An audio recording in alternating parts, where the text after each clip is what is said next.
एसएसटीपी classes में स्वागत है बच्चों। आप सभी कैसे हैं? अभी आप 12वीं इतिहास चैप्टर 10 उपनिवेशवाद और देहात का प्रश्न उत्तर पढ़ रहे हैं। आज मैंने 5वां प्रश्न लिया है, दक्कन के रैयत ऋणदाताओं के प्रति क्रुद्ध क्यों थे अथवा रैयतवाड़ी व्यवस्था क्या थी। ये बहुत ही इंपॉर्टेंट प्रश्न है क्योंकि बिहार बोर्ड एग्जामिनेशन में 2010 में पूछा गया सवाल है।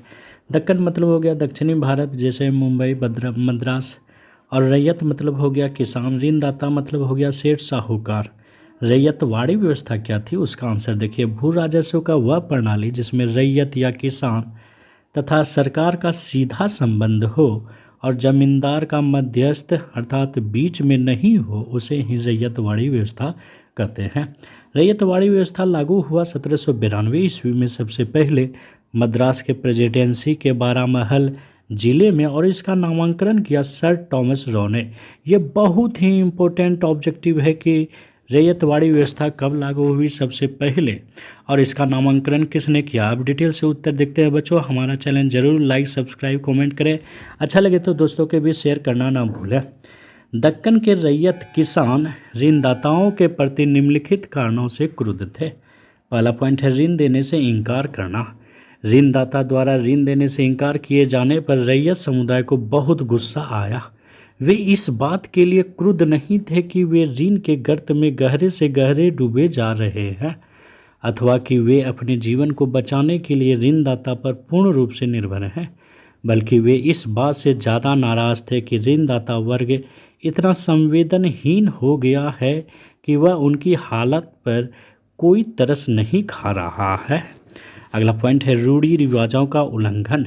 ऋणदाता लोग देहात के प्रथागत मानकों यानी रूढ़ी रिवाजों का भी उल्लंघन कर रहे थे। एक नियम के अनुसार ब्याज मूलधन से अधिक नहीं लिया जाना था, जबकि ऋणदाता उनसे जबरन वसूली कर रहे थे। दक्कन दंगा आयोग द्वारा छानबीन किए गए मामले में एक मामला प्रकाश में आया कि ऋणदाता ने 100 रुपये के मूलधन पर 2000 से अधिक ब्याज लगा रखा था। स्वाभाविक है कि वो गुस्सा होंगे। अगला पॉइंट है बच्चों भाड़ा पत्र लिखवाना। रैयतों जब ऋण चुकाने में असमर्थ हो जाते थे तो वो अपना सर्वस्व जमीन, गाड़ियाँ, पशुधन देने के अलावा कोई चारा नहीं होता था। लेकिन पशुओं के बिना वह आगे खेती कैसे करता, इसलिए उसने जमीन और पशु भाड़े पर ले लिए। उसे एक भाड़ा पत्र लिखना पड़ता था जिसमें यह साफ तौर पर कहा जाता था कि यह पशु और गाड़ियाँ उसकी अपनी नहीं है।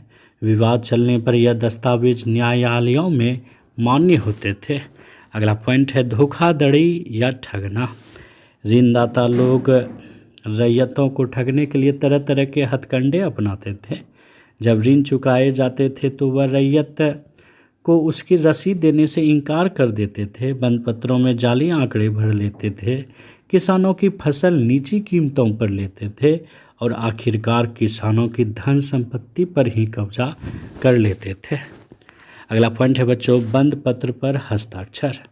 समय के साथ किसान यह समझने लगे कि उनके जीवन में जो भी दुख तकलीफ है वह सब बंद पत्रों और दस्तावेजों की इस नई व्यवस्था के कारण ही है।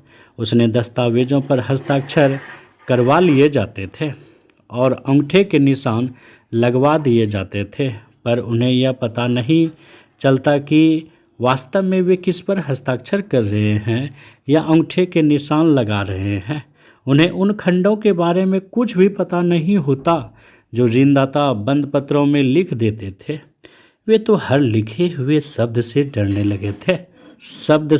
लगे थे, मगर वे लाचार थे क्योंकि जीवित रहने के लिए उन्हें ऋण चाहिए था और ऋणदाता कानूनी दस्तावेजों के बिना ऋण देने को तैयार नहीं थे। इस प्रकार ये कैसा लगा वीडियो कमेंट में हमें ज़रूर बतावे बच्चों। बहुत बहुत धन्यवाद।